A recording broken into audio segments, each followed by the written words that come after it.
For today's video everyone, i-share ko lang kung ano ba talaga yung pakiramdam ng isang ina kapag ang kanilang mga anak ay may karamdaman, nasasaktan, may pinagdadaan ng problema, o ano mang nangyayari sa kanila. Ang nanay, ang unang-una talagang nasasaktan sa lahat ng yun. Siyempre nga naman, sila yung nagdala sa sinapupunan nila ng 9 na buwan. Nagpakahirap. Tapos makita lang nila na masasaktan yung anak nila. Ang nanay yung kauna-unahang masasaktan sa lahat ng mga hirap, pasakit na kanilang mararanasan. Sa araw na ito nang kami ay mula nang ma-confine si Marian sa RMC, wala ako nakita sa kanyang panghihina ng loob. Bagkus mas pinanghihinaan pa ako ng loob sa tuwing makita ko na nasa ganong sitwasyon siya. Pero wala akong ginawa sa mga panahon ito kundi manalangin. Dinadalangin ko sa Panginoon na patuloy niya akong pagkalooban ng kalakasan. Ito talaga yung lugar na ayaw akong puntahan. Yung hospital.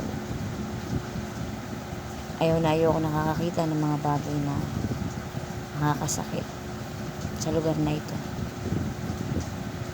Pero dahil pinakitaan ako ng anak ko ng katapangan, baliktad ata na sa kanya pa ako humugot ng lakas bukod kay Lord.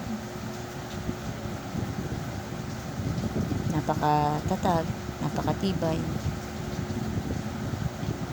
Hindi ko siya nakitaan na umiiyak lagi. Bagkus pinapakita niya sa akin yung appreciation. Na-appreciate niya yung ginagawa kong pag-aalaga sa kanya. Na-appreciate niya yung pagsama-sama ko sa kanya. At masaya naman ako na ipinaparamdam ko sa kanya mga oras na to na talagang nandyan lang ako lagi sa tabi niya. Para siya ay gabayan at para gumaling na rin siya.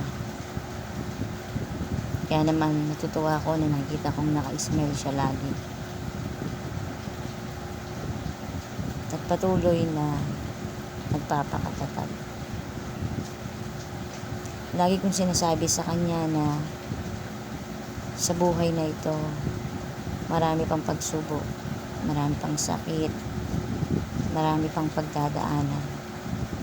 Kaya mas lalo pa siyang magpakatatag. Bata pa siya.